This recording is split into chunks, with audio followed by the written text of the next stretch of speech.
Welcome to another video, but before we get started, I want to give you a quick introduction to a small segment I wanted to do as the starting of some of these videos, talking about some of the events that are going to be held all over the world you might want to be interested in, because I realize some of my viewers at home might not know where some of these are held. So I'll try to put some of the information in the description below or pinned comment on the comments section of the video.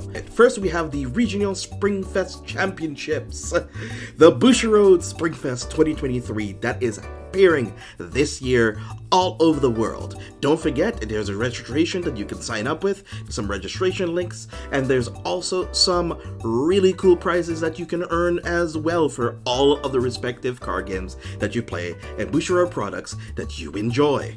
We have for Vanguard Standard, Vanguard V Premium, Vanguard Premium, and we also have for Weiß Schwarz promos respectively. I don't play Weiß Schwarz myself, but I do love the concept. Picture it for a second. Imagine Attack on Titan, Eren Yeager versus Finn and Jake. I'd pay to see that. I don't know about you. Let's get into the video. With Dragon Masquerade rolling around, we now have to ask ourselves, where do we go with one of our favorite archetypes, one of my favorite archetypes, Hexaorb. She's getting a retrain, a revamp in set number 10, Dragon Masquerade. Let's take a look at her skill and go as follows. We have Continuous Vanguard Circle. She's also regarded as Sorceress, so when you want to go for a Persona ride, that also means when you ride on top of her, Continuous skill is always active. She's also regarded as a Hexaorb Sorceress, so whether or not you want to put her in the ride deck or you want to put her in the main deck, she's always a Persona ride, which is awesome. And then her other continuous skill is as follows. If you Persona Road this turn, you get Drive +1, continuous, and decrease the trigger effects that you have by 10.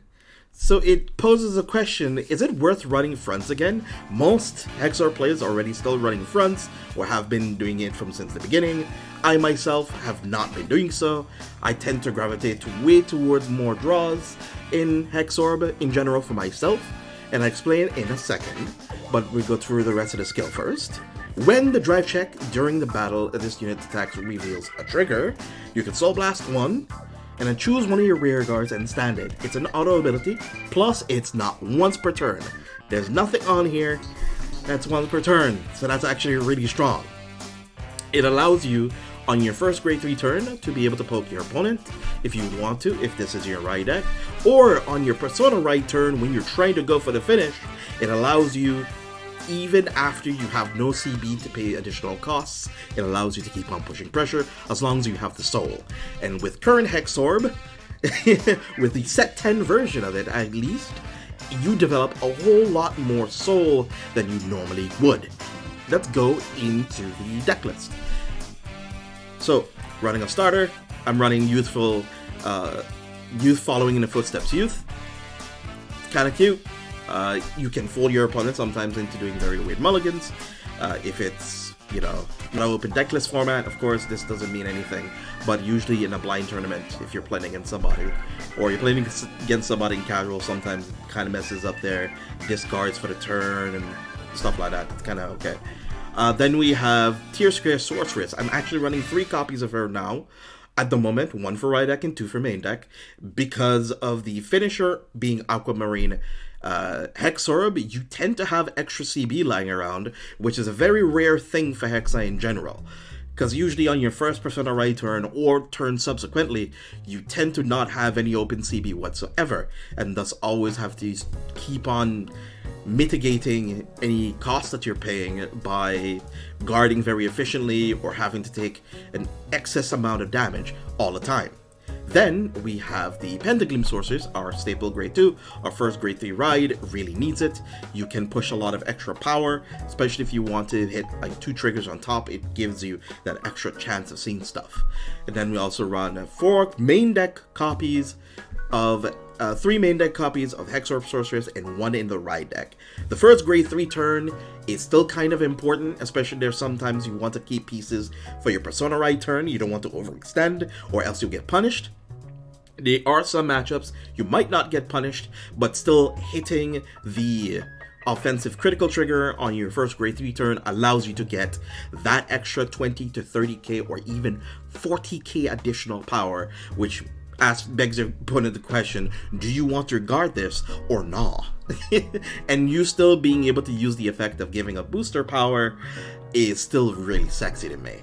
Then 4 heal triggers, 4 critical triggers. I run these currently as vanillas, but you can play the effect heals. The where is she actually? You can play the Affectionate Heart Angel, because there's still going to be some grade 4 decks running around. Verena's still good. There's still Seraph. Grade 4 Seraph is still a pretty decent deck. There's also the Dragon Tree grade 10. You'll have moments where this is still active, and especially if you're going second, this is also active as well. So I think it's okay.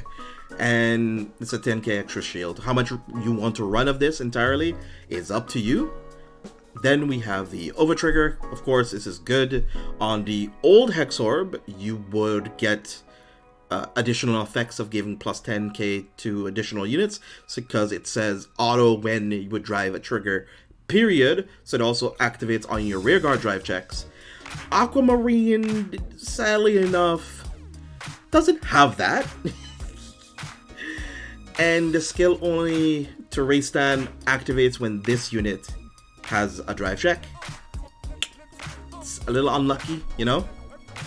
So I guess they kind of nerfed that in that respect a little bit, because it was a bit too explosive. It's like 100 million plus 10, you know? It was a little too scary for most decks to deal with.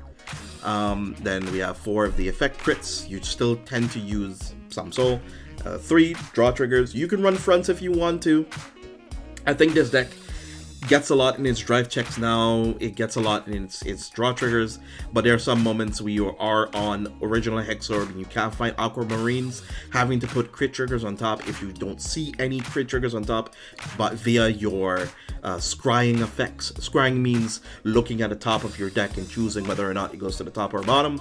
You can sometimes just see nothing, and especially if you have like a certain amount of triggers out of your deck already, you know, 13 to 14 triggers or even 10 triggers out of your deck, and only, you know, 6 triggers left, and you probably have like still 20 cards left in deck. You might have to do that, and using the ability is negative tempo, meaning you're minusing a card out of your hand to get a guarantee trigger. It can hurt you a whole lot, but if you happen to see a draw trigger with any of your effects and you happen to put that as well as put your crit trigger, you can have ways of actually gaining an actual triple drive, which is why I still like draws. But you can run fronts, because with Aquamarine it's plus 60 extra, which is the plus 10 extra on the front trigger, 10 power. So every column in the front row will get plus 20 each column, which is mega scary.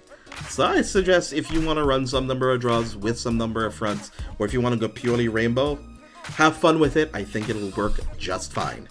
Then we have 3 of our perfect guards. The effect perfect guards are still great in this deck. I still recommend that you run these. And then we are also running 1 copy of Elementaria's Sanctitude. You do not see any copies of the Grail, the grade 3 Grail that gives you a Persona Ride this turn, which then could cut down some copies of Hexaorb Sorceress. That is entirely up to you if you want to run this like this.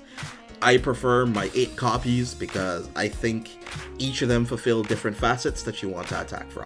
One gives you a decent multi-attacks on a Persona Ride turn, one gives you overwhelming power that your opponent has to deal with. I like both.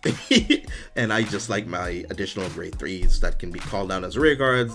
If I hit or stack a OT on top, you can get grade 3s that have twin drive on them, which makes them a lot more threatening to me. By far. Alright, and now we have Magic of Revelation Torturess. I like her a whole lot. I only play her to search Hexorb. But if you do not play original Hexorb at all anywhere in your 50 cards, you can cut this, because sadly enough, this can only search original Hexorb since it's within brackets. It does not say Hexaorb Sorceress in the name. Thus, you can't really search for Aquamarine with this effect, unfortunately. I use it for the shuffling effect since I am playing Octray Sorceress. I will explain that interaction in a second. And then we are playing 2 copies of Lalativa, the Elementaria that I mentioned before. And now on to the Grade 2s. So we have here Quadrica Sorceress that we're running 4 copies of. It's really good Grade 2 pressure, giving you some extra additional vision on your deck. It's a really good card, giving you ways of being able to soul charge in the early game. Then we move on to Octray Sorceress. So now here's a really cool and interesting trick that most of you might know, might not know. We'll take it as is. When she's played, Kikana Blast 2, she came out relatively a while back, set 6. You can look at the top 2. You can choose to add 1. So you cycle, basically, you kind of blast 1 to draw a card, which is quite literally the only way we really get to plus much in Hexaorb. And you can leave it on the top, or you can choose to add both, and then you choose a card from your hand and put it to the bottom of your deck. But you're like, well, if I have to put a trigger back, the trigger gets stuck to the bottom of the deck. Haha! No, it doesn't, because with the effect of Tortress, you can look for original Hexaorb out of your deck if you're on Aquamarine or on her herself. If you're going first or second, doesn't really matter. You can send your Overtrigger that you happen to draw into back into your deck, and now your Overtrigger is now live again. I have done this many a time, and it has been super fun to do. It's one of the reasons why I still run this combination of cards in my deck, because I always want to keep particular triggers that I really want in my deck active. So say, for example, I drew 2 heals off of my opening play, and I'm like, oh man, I really need my heals to activate this game. You can just draw some additional cards, put back your heal trigger, search for your Persona Ride, and your heals are now active again. You get good ways of being able to put back threatening triggers back into your deck. I love this combination. Then we're running the Engulfed Effugulate Wizard. Engulfed. Run 4 copies of this card. His skill is fantastic. I love him so much. When this unit attacks, even if you have a Vanguard with Sorceress, and that's one of the cool things, Pentagleam is also a Sorceress, so you can activate this card on your Grade 2 turn. And you can look at the top of your deck, and if your Vanguard is stood, you may put the card into your soul as well if your Vanguard is stood. So when you're attacking, you can just look at the top of your deck whenever you want to, which is so cool. In the Persona Ride turns as well, any additional triggers you get, you just get more additional stuff off of it. This is by far one of the other best Grade 2s. So if you don't want to run Quadricast anymore, I feel like Effugulate Wizard... Effulgent Wizard is so good. We will take some time to take a look at some tech options and some other cards you could possibly run in this list. So now, take this with a big warning. This is kind of saucy here, right? We're gonna get a little lost in the sauce. Some of these are actual viable tech options that you could possibly consider if you want to. Some of the others are just kind of quirky ideas that a friend of mine and I cooked up. Typo King and I were thinking about some stuff. They also considered it as well. They actually gave me the idea to think about some of the other extending plays and combos you can do with this. But let's not stall any further. Let's get into it. So first things first, we got ourselves Spinning Knight Gwendolyn. This came out in set 7, right? So during the battle, this unit attack, if you Persona Rode this turn, and since we're running a bunch of Persona Rides, this gets plus 5k as a continuous ability, and when your opponent would call cards from their hand, you have to guard with 2 more at the same time. And then in combination with Aquamarine, you get to attack, you restand again, attack again. And if you potentially have crits and your opponent has to use PGs to guard against said crit rear guard, it's attacking for 48, 2 critical, 2 guards to guard. That's already a 2 to 3 card guard already, but if you just want to use a perfect guard on this, they still have to use 3 cards to guard this. This is so funny to me. But if you want to even get more lost in this sauce, we could also play an additional card that's called Heavenly Bow Edifying Grace Guidance Refros. So now this one says when it's restood, if your Persona Rode this turn, this stands along with it. This gives you a way of attacking with a 26, 31, 41k column with additional effects. It's quirky to me. And then there's also Heavenly Shock of Distinction Lagri. So you can then attack with it, counterblast 1, rest all your other stuff. And since you're on Aquamarine, if you hit anything, sadly enough, it doesn't get restood. But if you're like on Hexaorb or stuff or something like that, and you have a lot of Tita, it doesn't need to like boost anything to restand anything. You just gotta counterblast 1, soul blast 1 to restand 1. You can still get like some extra reach on any units that you needed. This allows you to get way more bang for your buck if you want it. And with Aquamarine restanding some of your rear guards, you're not really losing too much an advantage, and you get actually quad drive.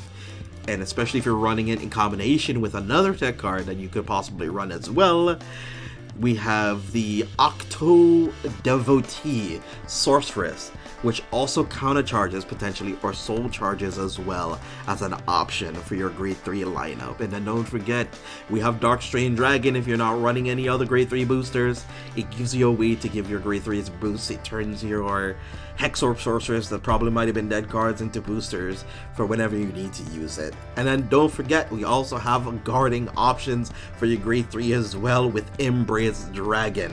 Came out in DBT04, and it's still a card that's, I don't know, this is something that we cooked up. Trust me, this is probably not the best and not the last one we think of here. Then we also have Form Up Chosen Knights, which gives you an extra drive check and 5k to a unit. And you get to draw a card. Oh my gosh. And if you don't want to play Dark Strain, you do have Pride and Protect as boosting options, or you can go a little bit of a control route, and since you're Persona riding a whole lot, you might be soul blasting your grade 1s and grade 2s. You do have Downswing Sword of Judgment, which can clear off very annoying units that your opponent can recycle, get back from drop zone, all that extra stuff that they'll need to commit extra cards from their hand to be able to pressure you. So this is an option that you can run as well.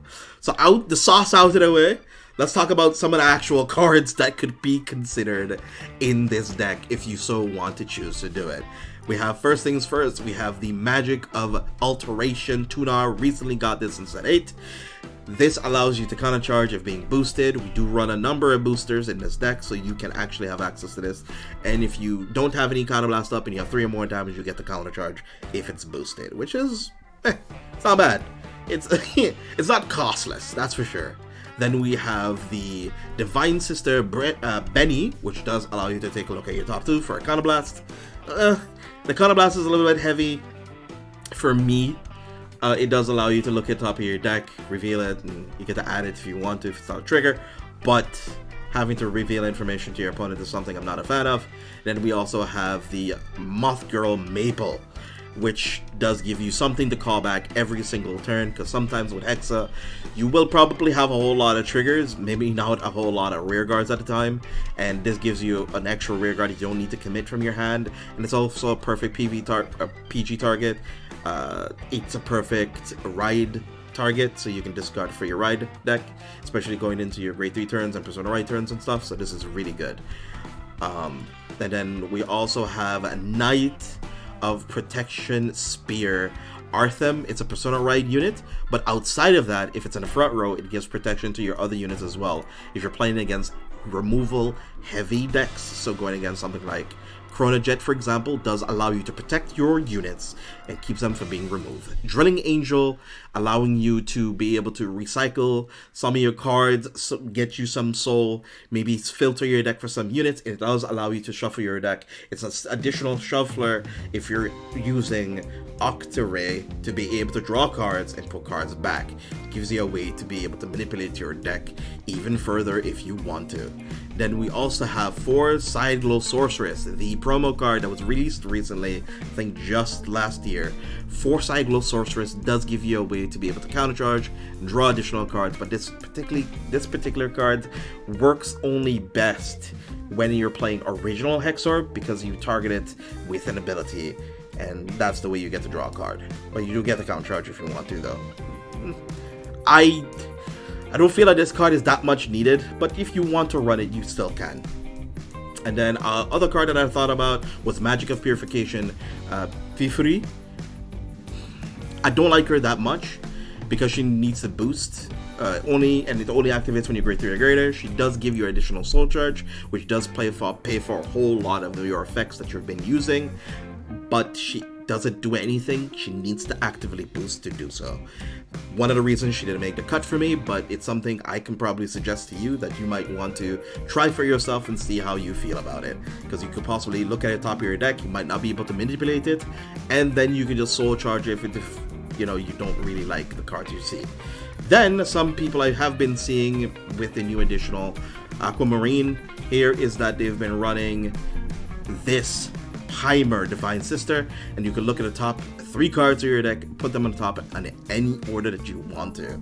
It is a 6k booster though, it does make it a little bit awkward, but with the additional effects from your Hexaorb and stuff, it's very negligible.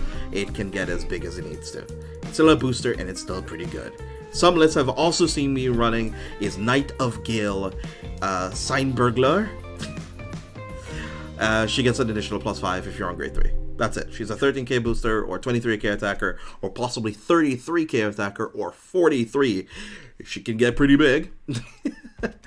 Another kind of charge option if you're persona riding the whole entire time. It's a card that you often see in Youthberg, which is Enucleate Angel. She can counter charge whenever you ride from grade 3, so persona riding actively, and you Soul Blast 1, retire this unit, and you get the counter charge and give your Vanguard +5k, making your Vanguard a 28k beat stick, which is very awkward for a whole lot of people. So instead of just guarding with a front trigger and intercepting, making it a 2-pass, it's still going to be a 1-pass, so you have to invest an extra 30k shield to stop you.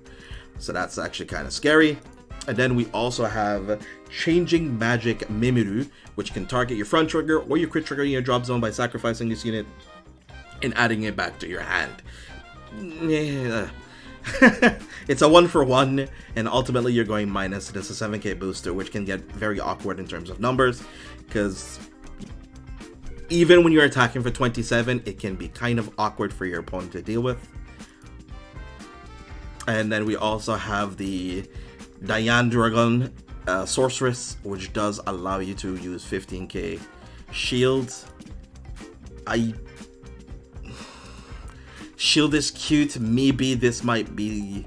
There's a lot of slots open in Hexaorb, so I can probably see this. It's a continuous skill. It's okay. I would probably easier see this in Premium than anywhere else, to be honest. And now with Aquamarine, you have so much different ways of being able to approach Premium Hexaorb now. I would be gassed to see how somebody does it. And then when this is placed, you can discard a Hexaorb, and now that we have 8 copies of Hexaorb in our hand, we can now choose to give Hexaorb on a Vanguard Circle or Rearguard Circle an additional +10, especially if your hand is full and chock full of just grade 3s up the wazoo. And then now, a oldie but a goodie still, Dieglass Sorceress, kind of last one. Look at 2, call them if you want to, or look at and see triggers.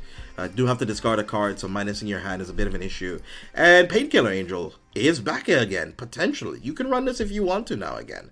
Gives you the extra draws. You can combine it with Drilling Angel, being able to put it back into your soul, search for them, stuff like that is really nice. And we have the Tartine. I don't run her myself. She is an 8k booster, which is phenomenal. And she does look at the top of your deck, and you can manipulate it by doing so. I am apprehensive due to the fact that it is rested, but you could restand it with the effect of Aquamarine, so it's no longer that much of a detriment. You can get back the boost power back to the unit you so choose to. I don't know. I don't like it that much. I still don't like the fact that it still comes unrested. And then, of course, we have Divine Sister, Falcata. She's okay. She counter charges. It's really good. Only thing is, sometimes you can burn through your soul a whole lot if you've been eating through your Counterblast, but oftentimes your deck doesn't make it past the first or second Persona ride against a lot of very aggressive matchups or very high-end decks like Overlord, like Chrono Jet, like potential Messiah in the future, that they tend to outpace you with a whole bunch of card draw. So having cards that come in as rest low power, even though you do get a lot of value off of your triggers, it's a lot of negative tempo. You know, you're always turn behind, 5k short, 10k short the entire time, and I personally like my cards to come in unboosted. So, with that being said, I appreciate you guys for watching this video. Thank you for tuning in and stopping on by. If you happen to have any suggestions, comments, or interests, be sure to leave them in the comment section below. Take care. In other words, I love you. In other words,